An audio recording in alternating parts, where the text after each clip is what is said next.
sex? That'll A be little cool. more.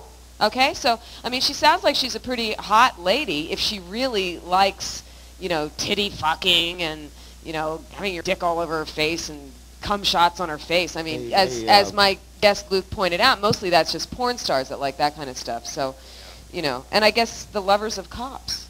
Right. And, That's a trend, a growing trend of Maybe it's a trend police among officers' paralegals. wives. So have her call with you next week, Okay. and listen, we'll work it out. If you're passing by here, Thank you, Doctor. leave us alone. Good night. Okay, good night. Bye. Okay, we support the Hasta la LAPD. vista. We love you. We do. Support We the pay our show. taxes. And I still haven't cleaned up her butt completely. Boy, it's a nice butt, but it's dirty. Okay, our number is 213-749-1330. This is the Dr. Susan Block Show, broadcasting live from the Speakeasy in beautiful downtown Los Angeles. In my bed is the notorious Luke Ford. Notorious, that is, if you're at all interested in pornography, because he's been kind of the gadfly of the pornography industry. And also a nice Jewish boy, although he was raised as a Seventh-day Adventist Christian. Now, what is the essence of Seventh-day Adventist philosophy? Well, the seventh day refers to the Seventh-day Adventists keep the Sabbath as the seventh day from Friday night to Saturday night like Jews. And Adventist means belief in the soon coming of Christ. The apocalypse. Right. So Seventh-day Adventism was founded in 1844. A bunch of renegade Protestants stood out in a field on Yom Kippur, 1844, and waited for Jesus to come back. He didn't come back, but someone had a vision, and they understood that what really happened was that on Yom Kippur, 1844, Jesus had moved in the heavenly sanctuary and to inaugurate the judging of the saints, and as an indication that he was about to come back to earth. And so they founded, this new church, and Seventh-day Adventists, and it's been around for about 160 years, and there are about 10 million of them. Wow. And they're vegetarians, and they're teetotalers, and they're very active in California, Australia, and in the health fields, particularly a lot of doctors, Loma Linda University, etc. And your father is a minister? Yeah, he was until he got thrown out for his heretical views. My father is... This was pre-LukeFord.com? Yes. Okay. In 1980... Excuse me while I put Julie Ashton's ass on that stool. Okay. Yes, my father has rubbed a lot of people the wrong way with his preaching and teaching, and he likes controversy a little too much, and he irritated Like enough father, people. like son. Yes. The sins of the fathers shall be visited on their sons, even to the third Do you and think fourth it's a generation. sin that your father is what they call heretical, or I should say questioning? I mean, well, to me, I'm a religious Jew, so, I mean, the theological disputes of Christians are interesting to amusing, so... But this is an excellent example of something that happens a lot. When people have an argument, there's what they are talking about on the surface, and then there's the meta-message. And the meta-message of what my father was involved in was that he denied the Seventh-day Adventists were specially chosen by God. And so every group needs to feel that they're specially chosen, generally speaking, be they Jews or Seventh-day Adventists or pornographers who believe that they're in the vanguard of the world's sexual consciousness. Every group wants to think that they're special. And so when he denied... Like love. Right. Want to think you're special. And so it's like when people, say, oh, the reason, we hate you, Luke, is that you're a bad journalist. Well, they're just using that. That's a reason, something to say that the reason they hate me. But there are lots of bad journalists that they don't hate. I mean, you can't take people on a literal level. It's like they say, I hate you because, you didn't pick me up at 7 o'clock. That's not the real reason. I mean, you've got to dig a little deeper. So why do they hate you? They hate me because I hurt the feelings and possibly hurt the careers of their friends and But they admit that. They I mean, Right. Gene Ross's Right. column, he does say you hurt people's career. And, right. So... That's the primary reason that people hate me. But, Now, there is a Jewish law against actually gossiping. Right. I forget what it's called. Against Lashon Hara, the Yes. evil tongue, and it comes from a Torah verse which says, don't go about a talebearer amongst people.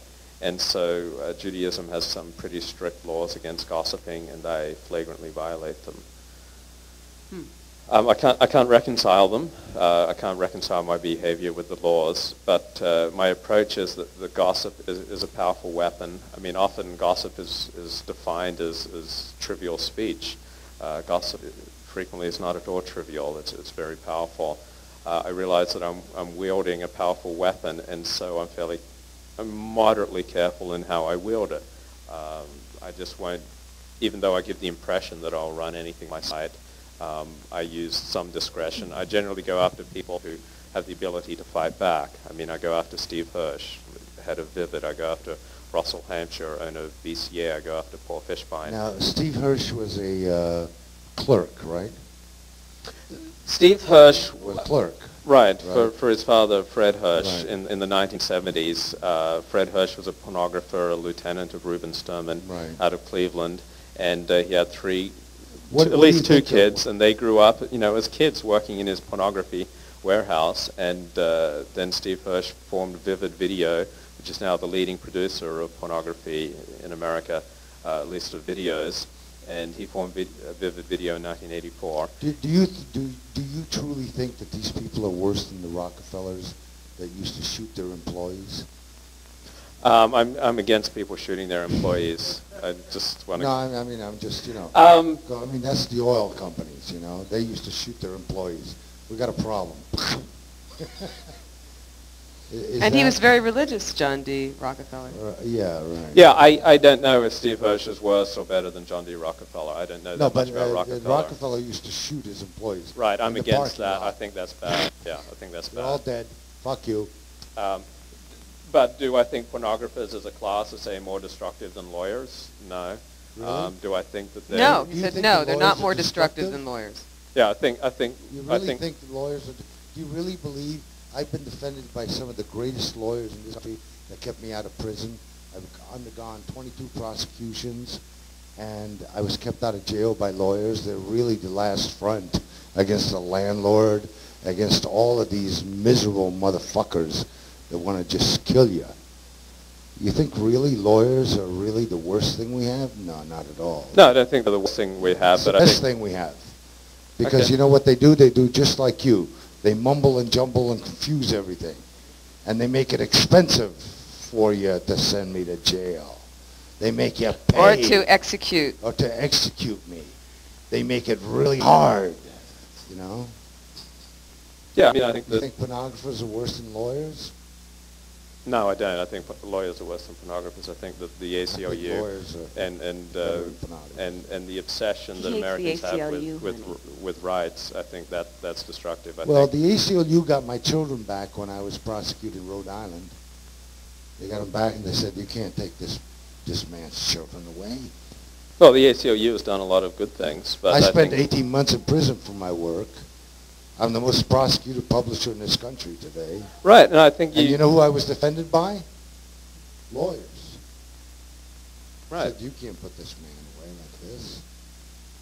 I'm not for killing you, Max. No, I know. But hey, listen, I'm your fan, so right, don't worry about right. it. I'm just But discussing on the issues. other hand, no, seriously, to talk honestly, I think when you want to push the boundaries like you did in I the want to push the 1970s, boundaries everywhere. Right. You I want want to to be that able on to tell yourself. people you're born, you got 5 minutes, and you can live as you wish because you got no choice, basically. Well, to be really honest, I think You're society... just a sperm in a cunt, and it comes out and you're a child, and then somebody bangs you on the head and you have a choice. Not many, but you got a choice to go from here to here, and what do you do between here and here? And how ethical is it, what you do? We're ethical hedonists. Right, and I think that's a huge moral improvement on... And it's a struggle. On many other, You know, many every other once in a pornography. while. There's the hurling complex, Yes. which we discovered several years ago, that whenever you deal with sex, people are hurling things at you. They're hurling bricks, they're hurling Names. stones, they're hurling names.